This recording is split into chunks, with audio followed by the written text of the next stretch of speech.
हमारे असलाफ की बरकतें हैं जी, जो हमारे सल्फ सालिहीन गुजरे हैं या जो मौजूदा हमारे असलाफ हैं जो दीन मतीन की खिदमत में मसरूफ़ हैं। असल में ये चीज़ उस वक़्त बंदे के ऊपर हावी होती है कि जब बंदे को अवेयरनेस मिलती है, जी, शऊर मिलता है। जब आप चले जाएं देख लें, अभी भी मदारस की सिचुएशन देख लें तो बहुत सारे नौजवान ऐसे हैं जो मदारस से हट के एजुकेशन में बिजी हैं, लेकिन वो बेरारवी का शिकार हैं, वो शैतानियत का शिकार है, वो इबलीसी चालों में जो है वो घिरे हुए हैं, इबलीस की ग्रिप उन पे मजबूत है।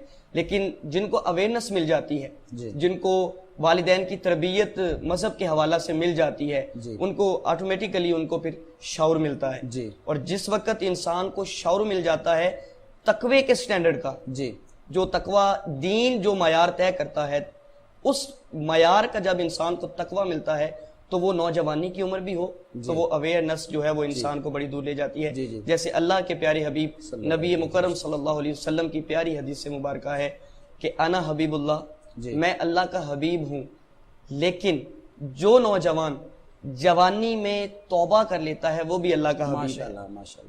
और फरमाया कि नौजवान जब तौबा करता है तो आस पास के जितने कब्रिस्तान होते हैं उन कब्रिस्तानों से अजाब को उठा लिया जाता है। माशाअल्लाह। और अल्लाह के नबी की हदीस पाक इसी बात को आगे बढ़ाते हुए आका कायनात सल्लल्लाहु अलैहि वसल्लम ने फरमाया कि क़यामत के दिन 7 लोग होंगे कि जिन्हें अर्श का साया मिलेगा।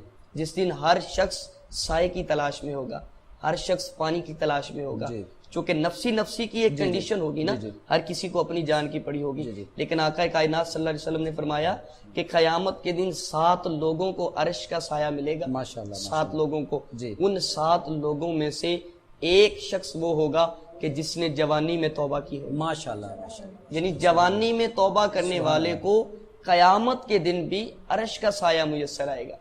अब आप इसी बात पर को हम आगे बढ़ाते हैं कि इस उम्र में, लेकिन जब वो स्टेज और उस मरहले में नौजवान दाखिल हो जाएगा, नौजवान आलिम दीन के, जहां से हमारे असलाफ दीन मतीन की खिदमत का आगाज किया करते थे, तो ये बात बिल्कुल समझ में आती है कि दीन को तकवीयत मिलेगी। क्यों?